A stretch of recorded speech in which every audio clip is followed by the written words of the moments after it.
Bonjour les amis, bonjour les cryptopreneurs, c'est Christian et bien sûr la franchise. Je suis de retour au Canada les gars. Je suis passé de 28 à 30 degrés, je reviens en mi-avril. Nous sommes à presque 2 degrés, 0 degrés à Toronto. Incroyable, ok? Et ce qui est curieux, je vois des Africains qui ont des bons boulots, ok? Des boulots de cadres, des directeurs, de leadership en Afrique qui abandonnent les jobs de 3 millions, 2 millions, 4 millions de francs CFA le mois pour venir dans ces pays-ci. Waouh, c'est incroyable. Je vais reconnaître une chose, ça fait 24 ans que j'ai quitté le Cameroun. Et pour être honnête, il y a 24 ans, je peux vous dire, il y avait une différence sensible au niveau économique, au niveau de la santé, au niveau social, entre l'Afrique, ok, entre l'Afrique et l'Occident, ok. Je peux vous dire, les gars, après 24 ans, que l'Afrique est en train de catch up. L'Afrique est en train de catch up. Nous sommes en train de faire beaucoup de progrès en Afrique, de telle sorte que je, au niveau de certains facteurs, l'Afrique a catch up. OK? L'Afrique a catch up. C'est sérieusement l'Afrique. Nous avons catch up sur beaucoup de points. C'est que les gens ne le ressentent pas. Et l'avantage, et l'un des points forts des Occidentaux, c'est qu'ils comprennent le marketing. OK? Ils savent vendre leur pays. Ils savent vendre leur système de santé. Ils savent vendre leur système social. Ils savent vendre leur économie. OK? Mais quand vous arrivez sur place, vous réalisez que tout ça, c'est de la fumée. Je connais beaucoup d'immigrants qui sont arrivés il y a environ 5 fois 4 ans qui sont dans le regret, les gars. Et certaines personnes ne veulent pas rentrer parce qu'elles ont honte. Elles ont honte parce qu'elles ont peur de ne plus retrouver ce qu'elles ont ici. OK? Ce que je veux dire, c'est que si vous êtes dans la mi-40, vous avez 45, 50 ans, vous avez un bon boulot en Afrique, OK? Vous avez un bon job, vous êtes stable, vous avez vos habitudes, ça ne vaut pas la peine de venir ici. Parce que vous allez venir, vous allez laisser un boulot de cadre, vous êtes peut-être ingénieur dans une grande entreprise en Afrique, vous êtes peut-être cadre commercial dans une grande entreprise en Afrique. Vous allez venir ici, vous allez vous retrouver vous allez faire la sécurité, vous allez travailler dans les manufactures, vous allez porter des cartons et autres. Et ce sont des jeunes de 25, 26 ans qui vont vous donner des ordres. Alors que vous êtes plus compétent que ces jeunes, l'avantage, c'est l'environnement. Ils sont nés ici, ils ont grandi ici, ils comprennent le système et ils ont l'expérience qu'on demande l'expérience canadienne. Et ces gens-là vont s'imposer sur vous. Donc, si votre objectif est économique, oubliez. Par contre, si votre objectif, c'est par exemple apporter un autre cadre à vos enfants, par exemple, vous dites, OK, moi, je sacrifie mes besoins, mon devenir, je dis que je me focus sur mes enfants. Oui, ça, c'est que je comprends. Si vous êtes là pour dire, je vais donner une bonne éducation à mes enfants, je vais leur permettre de compétir avec les Indiens, les Chinois et autres, je vais les mettre dans un cadre scolaire qui leur permet d'avoir les compétences, les connaissances nécessaires pour faire face au monde. Correct. Si vous venez pour dire, vous dites par exemple, c'est pour la sécurité, il n'y a pas la sécurité en Afrique. Les gars, il y a le coin ici, on se tire où il y a les morts tous les jours. OK? Donc, ne croyez pas que c'est seulement en Afrique qu'il y a les agressions. Il y a les agressions ici. Et c'est de plus en plus pire. De plus en plus pire ici. OK? Donc, au niveau de la sécurité, ce n'est pas une motivation. À moins qu'il y a la guerre dans votre pays. OK? Au niveau de la santé, oui. Au niveau de la santé, je pense que, encore ici, l'accès à la santé est de la bonne qualité parce que les plateformes de santé techniques de la médecine ici sont très avancées. Si c'est pour ça que vous venez, tant mieux. OK? Mais il y a des jeunes qui meurent aussi ici. Hein. Donc, ne croyez pas que c'est parfait ici. OK? C'était juste une parenthèse. OK? Parce que je vois de plus en plus de personnes se retrouver dans le piège, qu'ils abandonnent leur job, qu'ils abandonnent les bonnes opportunités qu'ils avaient en Afrique pour venir s'installer ici. Et ils sont en regret. OK? C'est un élément que je voulais couvrir rapidement en parenthèse. Ce qui concerne le marché des cryptos, les gars, je n'ai pas grand-chose à dire. Ce que je n'aime pas me répéter. OK? Je ne fais pas les vidéos tous les jours, comme je vous ai dit. Je ne suis pas un YouTuber. Je partage juste mon opinion. Ceux qui font les vidéos tous les jours vivent de YouTube. OK? Si vous voyez quelqu'un produire des vidéos tous les jours, quelqu'un en train de chasser euh, les vues, c'est parce que c'est ces vues-là, son business, c'est ces vues-là, son économie, rien d'autre. Tout ce qui est autour là, c'est du bruit. OK? Donc, je ne suis pas un YouTuber, j'apporte juste mes petites connaissances, je les partage avec vous. En ce qui concerne les marchés, les gars, il n'y a vraiment rien à dire. Tout ce qui se passe là, c'est du bruit, c'est de la répétition. Je pense que pendant ces moments où il y a trop de bruit, la guerre tarifaire, la guerre entre l'Ukraine et la Russie, ce que Israël est en train de faire à Gaza en ce moment, les potentielles attaques des États-Unis sur l'Iran et tout ça, ce sont des éléments de confusion parce qu'il y a trop d'informations et ces informations se rectifient du jour au jour. Vous ne pouvez pas prendre une décision économique, vous ne pouvez pas prendre une décision d'investissement avec tous ces bruits-là.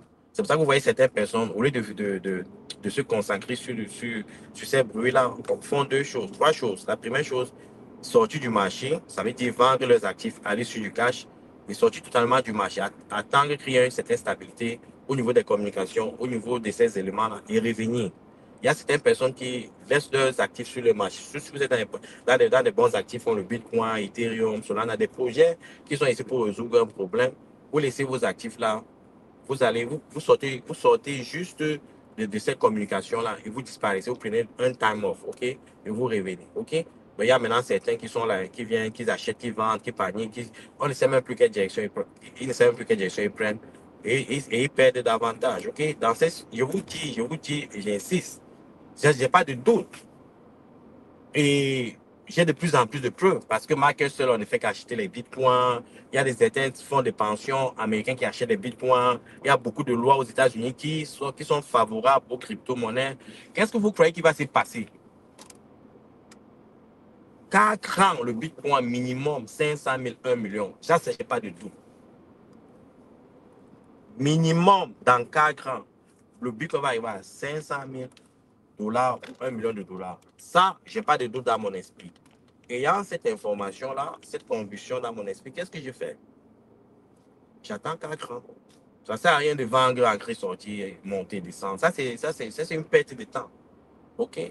Je suis encore jeune. Je sais que dans 4 ans, il serait là. Même si je ne suis pas là dans 4 ans, je peux passer ça à mes enfants.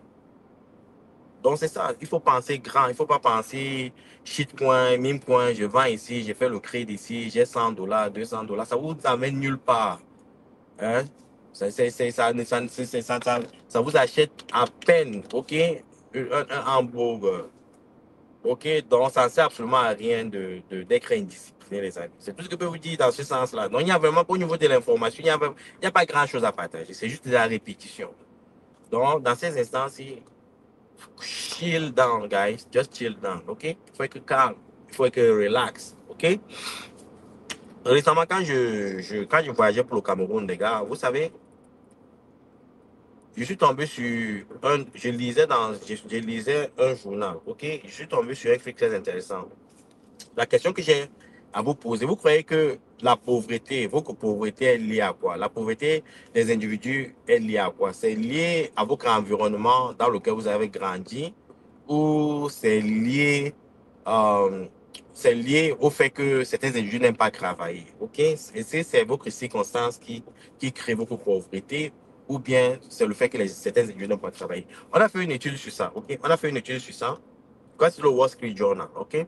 Ils ont fait une étude sur ça. Et ils ont posé des questions aux acteurs religieux, par exemple, et aux acteurs politiques. Au niveau religieux, par exemple, quand on demandait aux catholiques, aux pentecôtistes, à ces religions chrétiennes, il y a environ 60% de ces religions chrétiens, qui pensent que non, la pauvreté de l'humain, des individus, n'est pas liée à leurs circonstances. Ça veut dire que ce n'est pas lié au fait qu'ils sont nés en Afrique, ces personnes sont nées dans une famille pauvre ou autre. Non. Que c'est plus lié, la pauvreté est liée au fait qu'il y a certains individus qui n'aiment pas travailler, qui n'aiment pas du tout l'effort. Ça veut dire qu'ils n'aiment pas prendre les risques. Ok. Je pense que 60% des personnes qui sont en difficulté aujourd'hui, c'est à cause de leur manque d'ambition dans le travail. Okay? 40% qui pensent que c'est les circonstances, que les circonstances peuvent avoir un impact sur, sur votre réalité sociale, ok?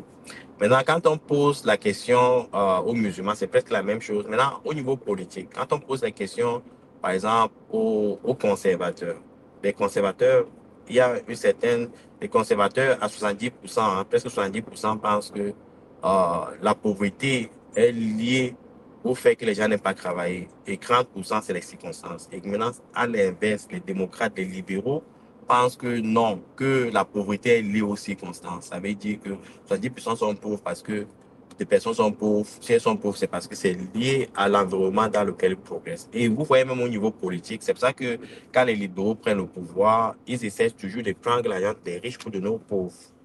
Et c'est un peu l'inverse avec les conservateurs. Ils promotent plutôt un environnement où tout individu devrait se battre pour pouvoir avoir accès à la richesse. OK? Et moi, personnellement, je pense que l'environnement dans lequel nous sommes nés a un certain impact sur notre progrès, mais je pense aussi que si nous travaillons davantage, nous mettons beaucoup d'efforts pour sortir de ces circonstances-là, on le fait.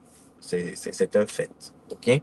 Si vous êtes dans une situation où vous êtes en difficulté économiquement, financièrement, si vous prenez des décisions stratégiques du style que je me trouve un job, j'épargne 20% à 30% pendant une certaine période de 10 ans. Je vous dis, les gars, vous allez sortir de cette misère-là. Certaines personnes se disent que, ouais, je vais épargner combien? Si je gagne, par exemple, 100 000, j'épargne 100 000 francs CFA par mois. J'épargne, par exemple, 20 000 francs CFA. Je le fais, 20 000 francs CFA. Je le fais pendant peut-être 10 mois, ok? Ça me fait 200 000 francs. Si je donne 240 000 francs en un an, je le fais pendant 10 ans, ça me donne 2 000. Oui, les gens, si vous pensez comme ça, c'est que vous êtes en train de mal penser. Ce n'est pas le fait, ce n'est pas le montant que vous épargnez qui est important. Loin s'en faut. Ce qui est important, c'est l'habitude, c'est la psychologie que vous êtes en train de cultiver au niveau des investissements qui est important. Parce que plus vous avez ce réflexe d'épargner, plus ça va créer des opportunités. Vous allez voir des opportunités qui vont se présenter à vous. Je donne un exemple. Si par exemple vous gagnez 100 000 francs CFA, ok, vous dépensez tous les 100 000 francs CFA, il y a un qui dépense plus, ils empruntent aux amis et ils se retrouvent dans des trous qu'ils doivent remplir. Ils n'ont même plus d'épargne. Okay? Et puis il y a une opportunité qui se présente au niveau des crypto-monnaies que j'adore.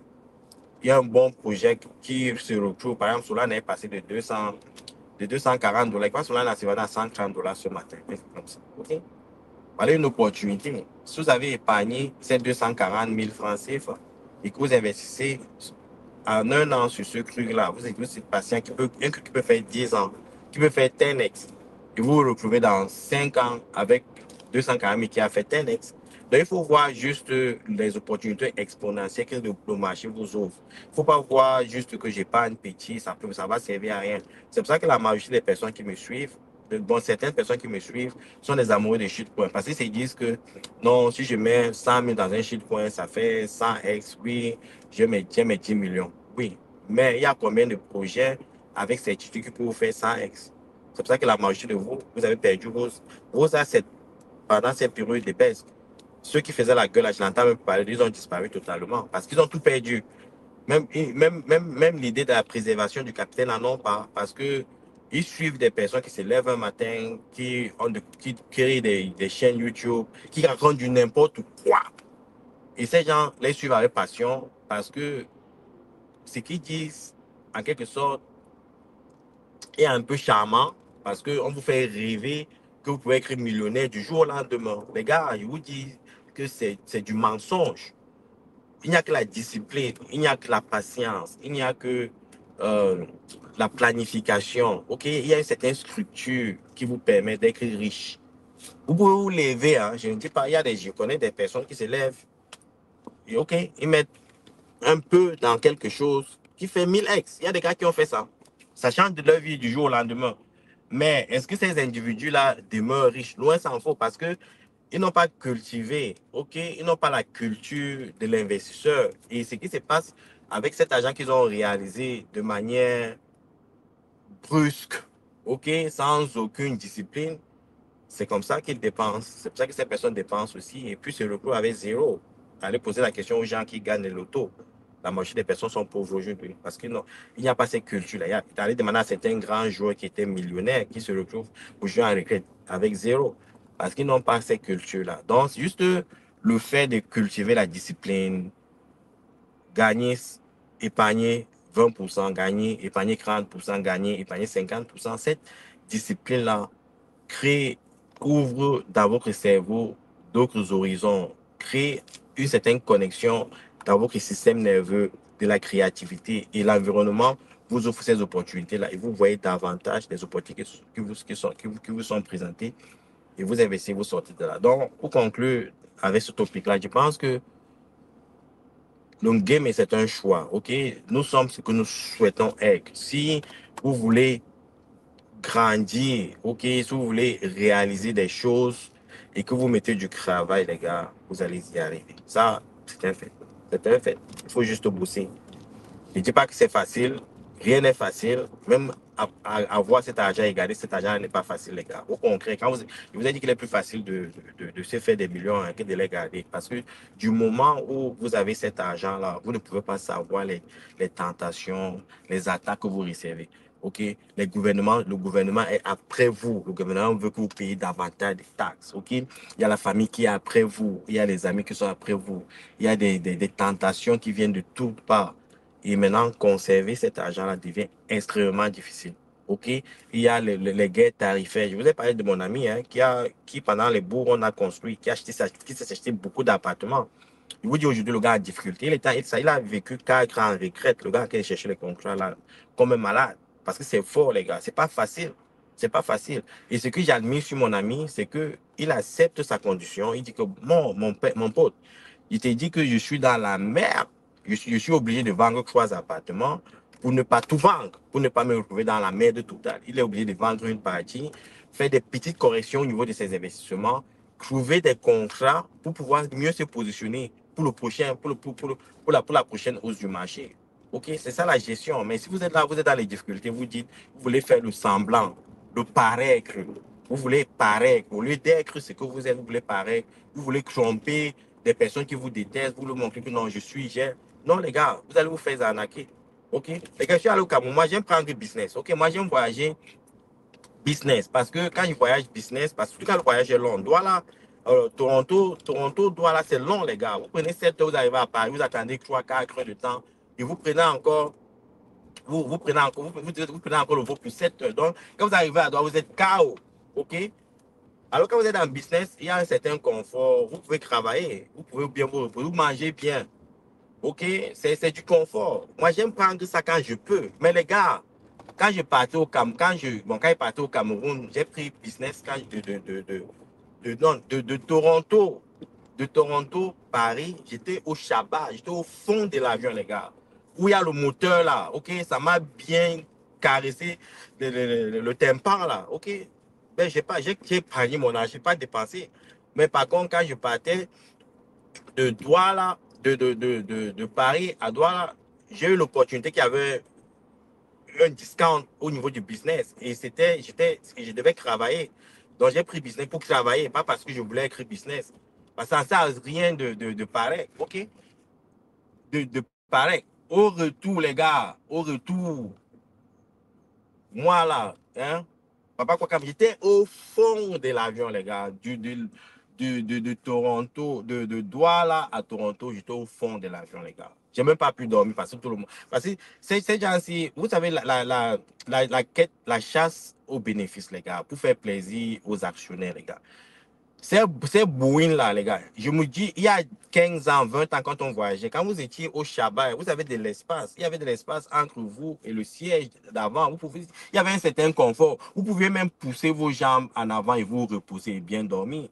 Les gars réduit, ont réduit les sièges de telle sorte que même pour vos genoux touchent le siège de la personne avant. Vous ne pouvez même pas allonger vos genoux, les gars. Quand vous sortez de ce vol-là, je vois beaucoup de gens ont de la peine à monter les escaliers, ils préfèrent prendre les cris roulants parce que leurs genoux font extrêmement mal, le dos fait mal, le cou fait mal parce que c'est un inconfort total. Parce que ces gens-là font tout pour que vous preniez premium économie ou business. OK? C'est du marketing. Et ils mettent leur client dans un inconfort total. Certaines personnes ne prennent pas le Shabbat parce qu'ils veulent, parce que pour des raisons de santé, ils sont obligés. Mais néanmoins, les gars, il ne faut pas pareil. Ce que je veux parler du pareil. Il ne faut pas pareil. Si vous n'avez pas les moyens, ou même si vous avez des moyens, au lieu de dépenser cet argent-là pour pareil, c'est mieux d'investir, d'être patient. Quand les moments opportuns vont se présenter, vous allez exploiter ces bons moments-là. OK? Il faut en quelque sorte il faut en quelque sorte se priver pour pouvoir réaliser des choses. OK? C'est ce que je veux dire. Je ne dis pas ça pour avoir la grosse tête, loin s'en faut, les gars. Tout ce que je dis, c'est juste pour partager les expériences. Il faut prendre, il faut épargner à tout prix, investir à tout prix. C'est ça qui vous sort des conditions précaires. OK? Donc, c'était une expérience que je veux poser. Et je vais conclure avec ce que mon ami m'a dit hier, celui dont je parle, mon ami qui cherchait un contrat. Il m'a dit en anglais, il dit que hard time don't last, hard time don't last, but hard people last. OK? Qu'est-ce qu'il veut dire? Ça veut dire que pendant les moments difficiles qu'on est en train de vivre en ce moment-là, ça ne dure pas. C'est un cycle. Ça peut faire 2 ans, ça peut faire 3 ans, ça peut faire 4 ans, ça ne fait pas plus de 4 ans. Jamais, il n'y a aucun cycle difficile qui a fait plus de 4 ans. OK? Dans l'économie moderne. OK? Ça peut faire 4 ans. Mais si vous êtes un homme solide, un homme dur, vous allez traverser ces moments difficiles et davantage créer des opportunités. Donc, il faut juste être solide, les gars. C'est tout ce que je voulais dire. Ciao.